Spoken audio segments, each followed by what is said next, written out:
Donc, je suis avec Jocelyn Picard. Pour ceux qui ne connaissent pas Jocelyn Picard, c'est un designer de mode qui travaille avec le crochet. Donc, c'est quelque chose d'assez spécial, de singulier. Puis, je me demande si tu arrives à te rappeler qu'est-ce qui a été un peu le déclic pour toi pour avoir envie de travailler avec cette technique-là? Oui, mais c'est de famille. Là. Je veux dire, ma mère est finlandaise, m'a appris à crocher quand j'étais très jeune. Je pense que c'était vraiment à temps perdu. J'écoutais beaucoup de musique quand j'étais plus jeune, comme beaucoup d'entre nous, mais je faisais rien en même temps. J'écoutais vraiment la radio là, devant ma tête, j'écoutais ça. Ma mère, elle voulait juste que je fasse quelque chose, fait qu'elle m'a appris à crocher. Puis c'était mon excuse pour écouter de la musique, vraiment.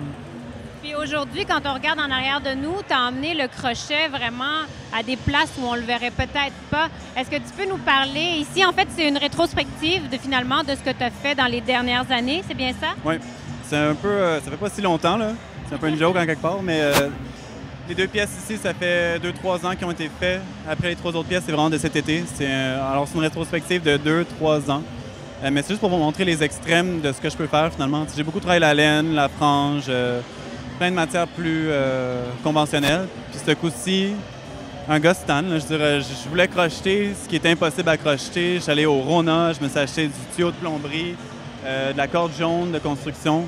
Je voulais me faire mal, je voulais que ça soit dur. Alors, donc, software, hardware, c'est vraiment l'extrême de la technique simple de la laine qui est très facile, très fun, très relax, à vraiment la technique hardware qui est difficile à travailler, c'est dur. Là. Avec le crochet, j'ai de la misère à passer la maille, mes mains saignent tellement que c'est dur.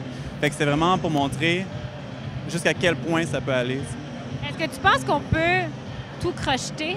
Ça se peut-tu, ça? J'essaie de voir une matière qui serait comme très, très difficile à crocheter, mais si tu arrives à avoir une certaine malléabilité dans une matière, est-ce qu'on peut tout crocheter?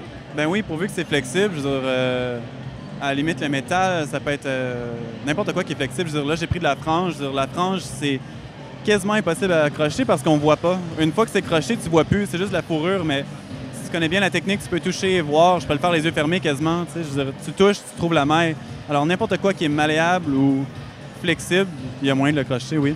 Et est-ce que tu penses que ce genre de matières-là, qui sont beaucoup plus originales, en tout cas différentes, qu'on voit pas souvent, est-ce que c'est des choses que tu risques de plus toucher dans les prochaines saisons, dans les prochaines collections que tu vas créer, ou est-ce qu'au niveau de la collection, tu vas t'en tenir à des matières plus simples, disons?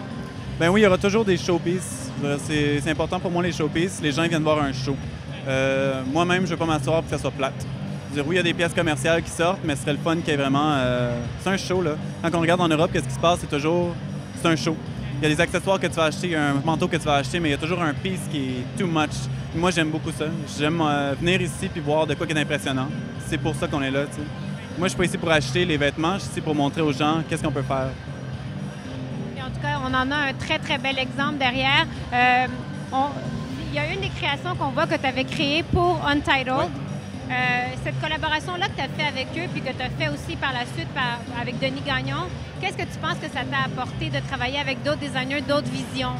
Bien, c'est l'inspiration, c'est le coup de pied dans le...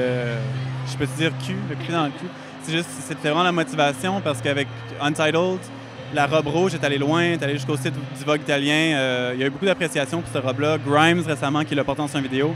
Je veux dire, elle a fait un peu le tour du monde, on pourrait dire, puis ça m'a vraiment motivé.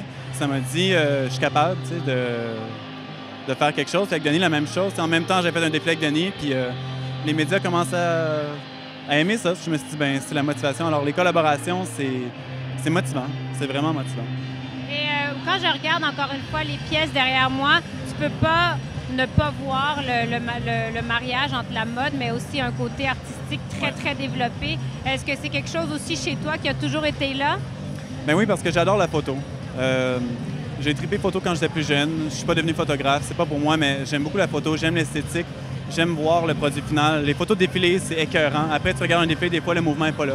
Alors, oui, ça bouge pas très bien, tu sais, je dirais, ça se porte pas. Mais en photo, l'esthétique, c'est fort. C'est ça que j'aime le plus, je dirais. C'est de créer une image avec une pièce qui se porte pas nécessairement. Des fois, ça se porte, des fois, ça se porte pas, mais juste qu'à la fin, le produit final en image, qui se conserve avec les années, est écœurant.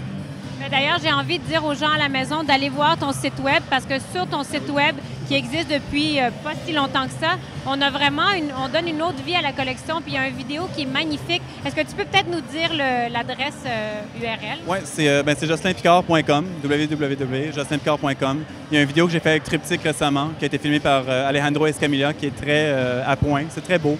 On voit vraiment mon univers. Le premier site que j'ai fait était moins près de mon univers, mais maintenant on voit vraiment l'univers de Lynn.